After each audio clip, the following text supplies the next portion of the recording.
নমস্কার বন্ধুরা, Bhadreswar study centre চ্যানেলে তোমাদের স্বাগতম। রেলে এএলপি নিয়োগ 2024, যেখানে তোমাদের 40,000 প্লাস শূন্যপদে নিয়োগ করা হবে। তো কবে থেকে আবেদন শুরু হবে, বয়সে কি আদৌ তোমরা 3 বছর ছাড় পাবে, সব কিছু বিস্তারিত তথ্য আমি এই ভিডিওর মাধ্যমে তোমাদের দেব।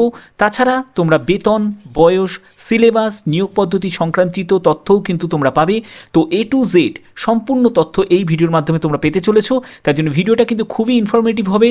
তো মূল ভিডিওতে যাওয়ার আগে প্লিজ একটাই রিকোয়েস্ট, চ্যানেলটাকে অতি অবশ্যই সাবস্ক্রাইব করে বেল আইকন অল করে রেখো এবং ভিডিওটাতে এখনই একটা লাইক করে দাও।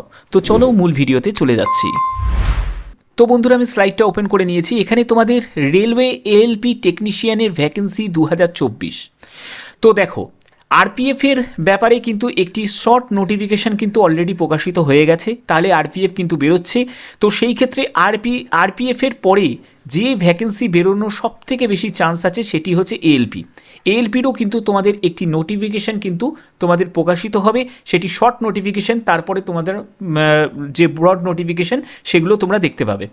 তো এক্ষেত্রে তোমাদের এএলপির জন্য প্রতিটি যোগ্যতা থেকে শুরু করে এজ, কি রিল্যাক্সেশন থাকবে, সব ডিটেলস তোমাদের জেনে রাখা দরকার এবং সঙ্গে মেডিকেল স্ট্যান্ডার্ড প্রতিটি তথ্য আজকে খুঁটিনাটি এই বিষয়ে আমরা কিন্তু জানব। তো স্টেপ বাই স্টেপ দেখো, এখানে তোমাদের যে পোস্ট, সেই দুটি পোস্ট হচ্ছে, একটি হচ্ছে অ্যাসিস্ট্যান্ট লোকো পাইলট আর একটি হচ্ছে টেকনিশিয়ান। এই পোস্টগুলোতে তোমাদের নিয়োগ করা হবে। এখানে তোমাদের যোগ্যতা, এই যোগ্যতা রিলেটেড একটি কিন্তু এডুকেশন কোয়ালিফিকেশানে কিন্তু নোটিশ কিন্তু প্রকাশিত হয়েছে রেলের বোর্ড থেকে। আমরা সেটির দিকে চলে যাব। আগে তোমাদের বেসিক আইডিয়াটা আমি দিয়ে দিচ্ছি। যেখানে তোমাদের মাধ্যমিক এবং তোমার যদি আইটিআই করা থাকে তাহলে কিন্তু এএলপি টেকনিশিয়ানের জন্য তুমি যোগ্য। ঠিক আছে, তোমার যদি পলিটেকনিক ডিপ্লোমা করা থাকে, দেখো তুমি যদি শুধু পলিটেকনিক ডিপ্লোমা করেছো এবং মাধ্যমিক করেই তো অবভিয়াসলি তুমি পলিটেকনিক ডিপ্লোমা করবে, তাহলেও কিন্তু তুমি যোগ্য। তুমি যদি বিটেক বিই করে থাকো তাহলেও কিন্তু তুমি যোগ্য। কিন্তু এখানে একটি কন্ডিশন আছে। কন্ডিশনটা কি? তোমাকে mechanical, electrical, electronics, automobile engineering যে কোনো একটি নিয়ে তোমাদের কিন্তু এই ডিপ্লোমা বা বিটেক কিন্তু করতে হবে, তাহলেই কিন্তু তুমি পারবে। ঠিক আছে, এবার টেকনিশিয়ানের ক্ষেত্রে বলে দিই। টেকনিশিয়ানে যারা ধরো উচ্চ মাধ্যমিক পাশ করেছো পিসিএম নিয়ে, পিসিএম মানে ফিজিক্স, কেমিস্ট্রি, ম্যাথামেটিক্স নিয়ে তুমি যদি উচ্চ মাধ্যমিক পাশ করে থাকো তাহলে কিন্তু তুমি টেকনিশিয়ানের জন্য আবেদন করতে পারবে। এখানে কিন্তু 10th প্লাস আইটিআই যদি করা থাকে তাহলে তো তারা পারবেই। ঠিক আছে, আর একটি কথা বলে রাখি, আইটিআই যদি অথবা তোমরা যদি অ্যাপ্রেন্টিস করা থাকে তাহলেও কিন্তু যোগ্য। ঠিক আছে, তো পরবর্তী যেটি আছে সেটি হচ্ছে তোমাদের ভ্যাকেন্সি। দেখো, ভ্যাকেন্সি কিন্তু প্রায় 40,000-এর মতনই কিন্তু ভ্যাকেন্সি কিন্তু তোমাদের থাকবে। 40,000-এর বেশিই কিন্তু ভ্যাকেন্সি থাকবে, কারণ তোমরা জানো প্রচুর কিন্তু ট্রেন লঞ্চ হয়েছে, অনেক লোকোমোটিভ ফ্যাক্টরি হয়েছে। তো বিভিন্ন ডিপার্টমেন্টের যেহেতু যত উন্নত হবে তত সেই ক্ষেত্রে কিন্তু লোকও তাকে নিতে হবে। তো সেই ক্ষেত্রে তোমরা জানো একটা লোকো পাইলটকে কিন্তু 12-13 ঘন্টা কিন্তু কাজ করতে হচ্ছে, যেটা কখনোই কিন্তু উচিত নয়। এর ফলে কিন্তু অনেক অ্যাক্সিডেন্টেরও সম্মুখীন হচ্ছে। তো এই জন্য কিন্তু সামনে ভ্যাকেন্সি তোমাদের বেরোবেই, এটি কনফার্ম একদমই। ঠিক আছে, তো এখানে তোমাদের এজ লিমিট যেটি থাকবে, অনেকে তোমাদের বলবে যে স্যার এজ লিমিট তো 18 থেকে 30 বছরই কি থাকবে? 18 থেকে 30 বছরই থাকবে। আমি যেটি বলছি সেটি হচ্ছে যে আগে যেহেতু 2 বছর এক্সটেন্ড করে 18 থেকে 30 করা হয়েছিল, 18 থেকে 28 ছিল, সেটিকে 2 বছর এক্সটেন্ড করে 18 থেকে 30 করা হয়েছিল। তো এই 18 থেকে 30ই কিন্তু তোমরা দেখতে পাবে। এবার তোমাদের প্রশ্ন হতে পারে যে স্যার এজ রিল্যাক্সেশনটা কী পাবে? দেখো, এজ রিল্যাক্সেশন যদি তুমি পাও প্রতিটি পোস্টের জন্যই কিন্তু পাবে। মানে আরপিএফ, গ্রুপ ডি যা বেরোবে, এনটিপিসি, টিটি সব ক্ষেত্রেই কিন্তু তোমরা 2 বছর না হলে কিন্তু 3 বছরের এজ রিল্যাক্সেশন দেখতে পাবে। ঠিক আছে, 2 বছর অথবা 3 বছর, তবে 3 বছরের একটা এক্সপেকটেশন কিন্তু আছে, কারণ যেহেতু ইউপি সরকার যেহেতু দিচ্ছে 3 বছরে একটা রিল্যাক্সেশন দিচ্ছে, তো সেক্ষেত্রে এখানে 3 বছর হয়তো তোমরা পেতে পারো। কারণ অনুপম হাজরা যিনি স্টুডেন্ট লিডার, তিনিও কিন্তু টুইট করেছেন যে এই ব্যাপারে নিয়ে কথা হচ্ছে যে 3 বছরে এজ রিল্যাক্সেশন দেওয়ার কথা। ঠিক আছে, তো সেক্ষেত্রে তোমরা কিন্তু পেতে পারো। যদি পাও তাহলে এটা 33 হয়ে যাবে।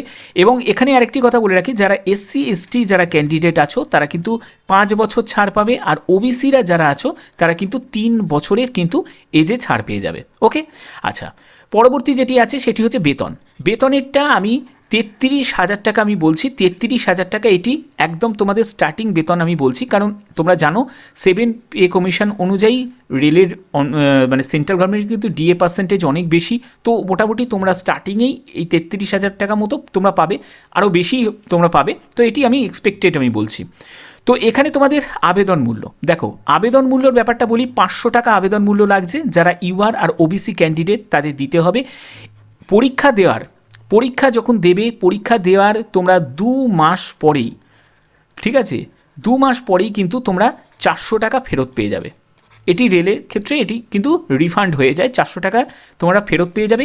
আর এই যে 250 টাকা যেটা লাগছে এসসি এসটি পিডাব্লিউবিডি এবং ওম্যান ক্যান্ডিডেট যারা দেবে তারা কিন্তু 250 টাকাটাই কিন্তু রিফান্ড পেয়ে যাবে। ওকে, আচ্ছা, তো পরবর্তী জায়গায় চলে যাচ্ছি। পরবর্তী জায়গা হচ্ছে তোমাদের সিলেকশন প্রসেস।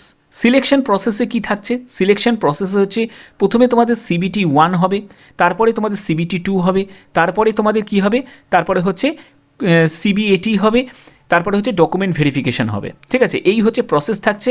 আর টেকনিশিয়ানের ক্ষেত্রে, এটি এলপির ক্ষেত্রে বললাম, আর টেকনিশিয়ানের ক্ষেত্রে হচ্ছে সিবিটি 1, সিবিটি 2 আর ডকুমেন্ট ভেরিফিকেশন। ঠিক আছে, এই 3টে স্টেপ, আর এলপির ক্ষেত্রে 4টে স্টেপ থাকছে। ওকে, আচ্ছা, পরবর্তী স্লাইডে চলে যাচ্ছি।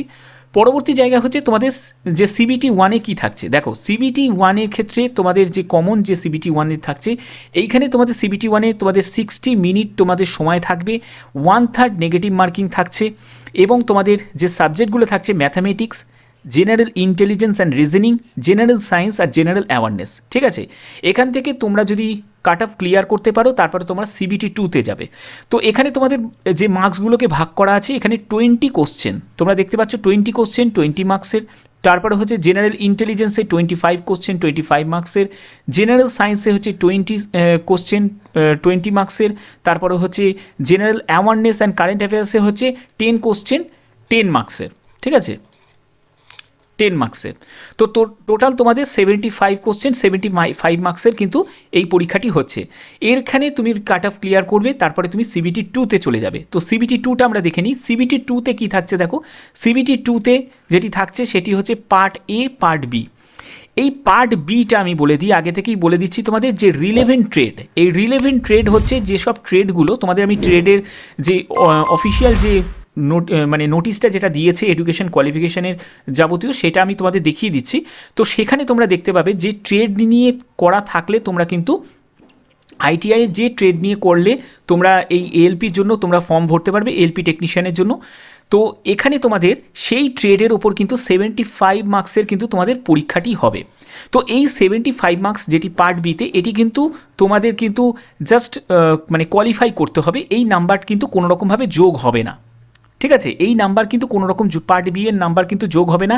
তোমাদের এই যে আছে, যে ম্যাথামেটিক্স আছে 25 কোশ্চেন 25 মার্কসের, তারপরে হচ্ছে জেনারেল ইন্টেলিজেন্স অ্যান্ড রিজনিং থাকছে 25 কোশ্চেন 25 মার্কসের, জেনারেল সায়েন্স 25 কোশ্চেন 25 মার্কসের, তারপরে হচ্ছে general awareness and current affairs 25 question 25 মার্কসের। তো এই যে 100 কোশ্চেন 100 মার্কসের, এই 100 মার্কসের ভিত্তিতেই কিন্তু তোমাদের চূড়ান্ত সিলেকশন হবে।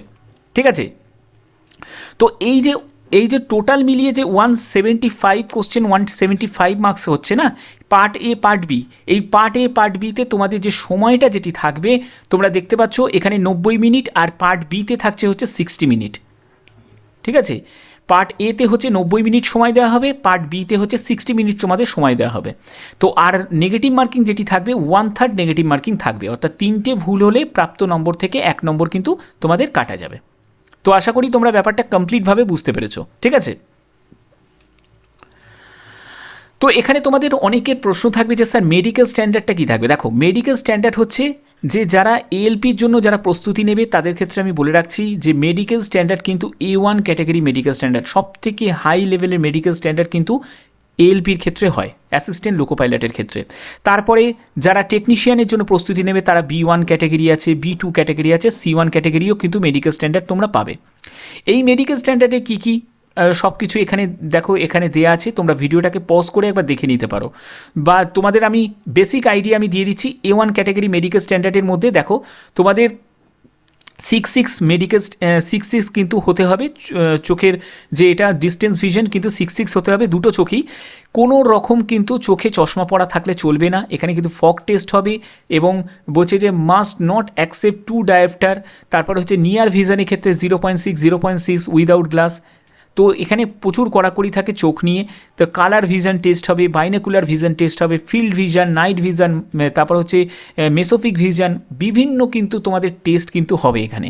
পুরো কমপ্লিট ফিট হলে তাহলেই কিন্তু অ্যাসিস্ট্যান্ট লোকো পাইলট তোমরা দিতে পারবে। শুধু কোয়ালিফিকেশান থাকলেই কিন্তু, এডুকেশন কোয়ালিফিকেশান থাকলেই কিন্তু হবে না। ওকে, তারপরে এই যে দেখছো যে B1 থেকে B2 C1, এইখানে কিন্তু টেকনিশিয়ানের ক্ষেত্রে C1 ক্যাটাগরি মেডিকেল স্ট্যান্ডার্ডও কিন্তু তোমরা পাবে, যেখানে তোমাদের 6-12, 6-18 উইদাউট গ্লাস, চোখে চশমা পরে অথবা না পরে। তারপর 0.6 হচ্ছে উইদাউট গ্লাসেস, মানে হচ্ছে যে কাছে দৃষ্টি কেমন আছে সেইগুলোর ব্যাপারে তোমাদের দেখা হবে। তারপরে reading or close work required. তো এখানে কিন্তু দেখো অন্য কোনো বাইনোকুলার ভিশন, কালার ভিশন, ঠিক আছে, নাইট ভিশন, এগুলো কিন্তু কোনো টেস্ট কিন্তু C1 ক্যাটাগরিতে হবে না। ঠিক আছে, তো আশা করি এগুলো তোমরা কমপ্লিটভাবে বুঝতে পেরেছো। তো আমি অফিসিয়াল নোটিশটা আমি চলে যাচ্ছি। তো বন্ধুরা, আমি পিডিএফটা ওপেন করে নিয়েছি। এখানে তোমরা দেখতে পাচ্ছ যে 11/12/2023 এই নোটিশটা কিন্তু রেলের বোর্ডের তরফ থেকে কিন্তু পাবলিশ করেছিল, যেটা এডুকেশন কোয়ালিফিকেশান রিগার্ডিং। এই এডুকেশন কোয়ালিফিকেশান রিগার্ডিং কিন্তু এই নোটিশ পাবলিশ করেছে অ্যাসিস্ট্যান্ট লোকো পাইলট। তো এক্ষেত্রে তোমরা জানো যে এই নোটিশ পাবলিশ করার একটাই কারণ, যে সামনে ভ্যাকেন্সি বেরোতে চলেছে। এই সামনে ভ্যাকেন্সি বেরোনোর জন্যই কিন্তু রেল এডুকেশন কোয়ালিফিকেশানের পরিবর্তন বা যদি মেডিকেল স্ট্যান্ডার্ডের কোনো পরিবর্তন করে, সব কিন্তু একটা হিন্টস দিয়ে দেয় যে সামনে যে সবগুলো নোটিশ তোমাদের বেরোতে চলেছে সেই ব্যাপারে। তো এখানে এডুকেশন কোয়ালিফিকেশানের ব্যাপারে কি বলছে দেখো, এখানে বলছে যে কোয়ালিফিকেশান এক্সেসটা ফর ডাইরেক্ট রিক্রুটমেন্ট, অর্থাৎ ডাইরেক্ট রিক্রুটমেন্টের ভ্যাকেন্সি বেরোবে বলেই কিন্তু এই সবগুলো হচ্ছে।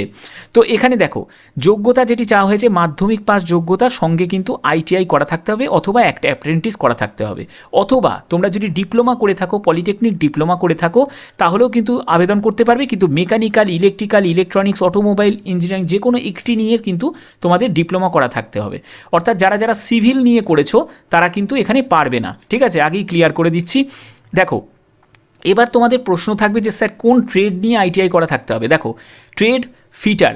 আমি একবার কথা বলে দিচ্ছি যে যারা সবেমাত্র মাধ্যমিক পাশ করেছো, ঠিক আছে, সদ্য মাধ্যমিক পাশ করেছো, তাদের ক্ষেত্রে আমি বলছি তোমরা কিন্তু এই ট্রেডগুলো দেখে নাও।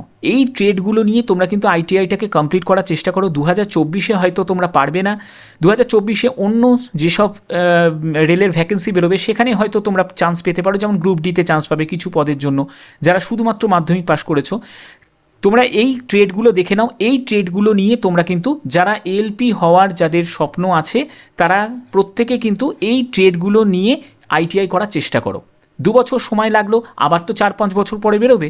ঠিক আছে, তখন তোমরা সেখানে তোমরা পার্টিসিপেট করতে পারবে। ঠিক আছে, তো এখানে তোমাদের যে ট্রেড নিয়ে ITI করা থাকতে হবে, ফিটার, ইলেকট্রিশিয়ান, ইনস্ট্রুমেন্ট মেকানিক, তারপরে হচ্ছে মিল ওয়েট, তারপরে মেনটেনেন্স মেকানিক, তারপরে হচ্ছে mechanic radio and TV, electronic mechanic, তারপরে মেকানিক মোটর ভেহিকেলস, তারপরে হচ্ছে ওয়্যারম্যান, ট্র্যাক্টর মেশিন, তারপরে হচ্ছে আর্মেচার কয়েল ওয়াইন্ডার, তারপর হচ্ছে mechanic diesel, hit engine, Turner, machinist, refrigeration and AC mechanic. তো এগুলো নিয়ে কিন্তু করা থাকতে হবে। আমার কাছে কদিন আগে একজন কমেন্ট করেছিল যে স্যার আমি কোপা করেছি, ITI কোপা নিয়ে করেছি, মানে কম্পিউটার অপারেটর প্রোগ্রামিং নিয়ে আমি করেছি। তো এই ট্রেডে ITI করা থাকলে কিন্তু তুমি কিন্তু যোগ্য নয়। ঠিক আছে, তুমি কিন্তু এখানে আবেদন করতে পারবে না। ওকে, আচ্ছা, আশা করি তোমাদের পুরো আমি ক্লিয়ার করে দিয়েছি। তো ভ্যাকেন্সি কিন্তু সামনে কিন্তু বেরোবে, তবে তোমাদের বলে দিই যে ভ্যাকেন্সিটা কবে এক্সপেক্টেড বেরোতে পারে। দেখো, 2024 ইলেকশান আছে, ইলেকশানের আগেই আমি কনফার্মভাবে বলতে পারি ALP তোমরা ভ্যাকেন্সি কিন্তু তোমরা দেখতে পাবে। ALP টেকনিশিয়ানের ভ্যাকেন্সি তোমরা কিন্তু দেখতে পাবে। ঠিক আছে, তো আশা করি তোমাদের ভিডিওটা ভালো লেগেছে। আমি সবসময় প্রয়াস করি তোমাদের যাতে প্রপার ইনফরমেশান দেওয়া যায়। তো আশা করি তোমাদের ভিডিওটা ভালো লেগেছে। যদি ভিডিওটা ভালো লেগে থাকে অবশ্যই ভিডিওটাতে লাইক করবে, চ্যানেলটাকে সাবস্ক্রাইব করে বেল আইকন অল করে রাখবে। তো আজকের মতো এটুকুই, টাটা।